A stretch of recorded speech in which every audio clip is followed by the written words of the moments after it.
مجھے یقین ہے کہ آپ اس لفظ ہنی مون کو زندگی میں جب بھی سنیں گے تو یہ واقعہ آپ کو ضرور یاد آئے گا۔ یہ سچا واقعہ مجھے سننے کو ملا تو احساس ہوا کہ زبان کا زہر خوبصورت الفاظ کو زہریلا بنا دیتا ہے۔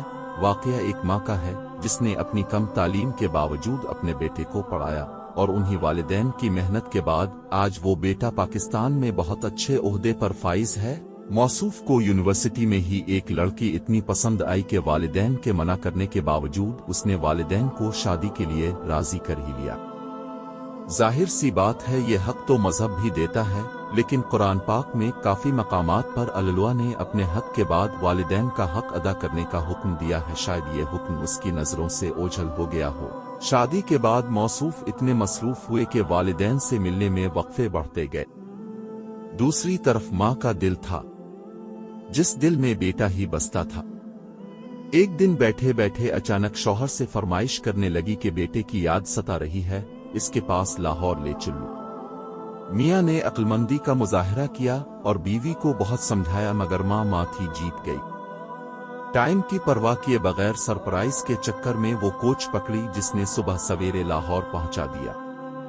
وہاں سے دونوں میاں بیوی نے ٹیکسی لی، حالانکہ اگر بیٹے کو فون کرتی تو وہ ڈرائیور بھیج ہی دیتا، مگر ماں کے آگے کسی کی نہیں چلتی اور ٹیکسی نے کچھ ہی دیر بعد یونیورسٹی کے گیٹ پر پہنچا دیا۔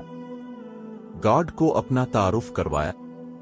اجازت ملتے ہی ٹیکسی ڈرائیور نے بیٹے کے گھر کے سامنے اتارا ہی تھا کہ کیا دیکھتے ہیں بیٹا اور بہو تیار ہو کر گیٹ سے باہر ہی آ رہے ہیں۔ ماں بیٹے سے ملنے کو بے تاب آگے بڑھی۔